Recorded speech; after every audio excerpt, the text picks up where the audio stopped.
ವೀರ್ ವಾಯು, group Y ಮತ್ತು ಇದ್ರೊಳಗ ಅವಕ್ಕ ನಾನ್ ಟೆಕ್ನಿಕಲ್. ನಾ ಹೇಳಿದ್ನಲ್ಲ ಇದು ನಾನ್ ಟೆಕ್ನಿಕಲ್ದವ್ರಿಗಿನ ಅದ್ರಾಗನ ಮತ್ತೆ ಬೇರೆ ಬೇರೆ ಇದಾವ. ಈಗ ನಾವು ಮಾತಾಡೋದು ನಾನ್ ಟೆಕ್ನಿಕಲ್. ಅದ್ರಾಗ admin, account, store, medical assistant ಇವೆಲ್ಲ ನೀವು 12th ಪಾಸ್ ಆಗಿದ್ರೆ ಸಾಕು. ಎನಿ ಸ್ಟ್ರೀಮ್ BA ಇರಲಿ, BSc ಇರಲಿ, ಎಲ್ಲಾನು ನೀವು ಅಪ್ಲೈ ಮಾಡಬಹುದು. ಇದ್ರೊಳಗೂ ಆನ್ಲೈನ್ ಟೆಸ್ಟ್ ಇರ್ತೈತಿ, ಫಿಸಿಕಲ್ ಫಿಟ್ನೆಸ್ ಟೆಸ್ಟ್ ಇರ್ತೈತಿ, ಮತ್ತೆ ಮೆಡಿಕಲ್ ಎಕ್ಸಾಮ್ ಇರ್ತೈತಿ. ಇವು ವರ್ಷಕ್ಕೆ 2 ಸಲ ಮೋಸ್ಟ್ಲಿ ಬರ್ತಾವ. ನೀವು ಎಕ್ಸಾಮ್ ಕರೀತಾರ ಅವರು. ಏಪ್ರಿಲ್ ಮತ್ತು ಅಕ್ಟೋಬರ್. ಅವ್ರದ್ದು ಎಕ್ಸಾಕ್ಟ್ಲಿ ಯಾವಾಗಂತ ಹೇಳಿ ನೀವು ಅದ್ರದ್ದು ಸೈಟ್ ಒಳಗೆ ಹೋಗಿ ನೋಡ್ರಿ.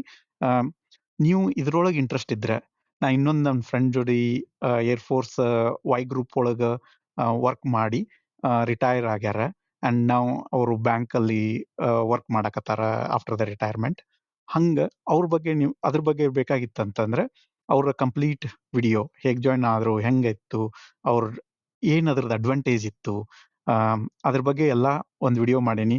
ನೀವು ಏರ್ಫೋರ್ಸ್ ಅಂತ ಟೈಪ್ ಮಾಡ್ರಿ, ಅವ್ರದ್ದು ಅನ್ಫಿಲ್ಟರ್ಡ್ ವರ್ಷನ್ ನಿಮಗೆ ಲಿಂಕ್ ಕಳಿಸ್ತೀನಿ.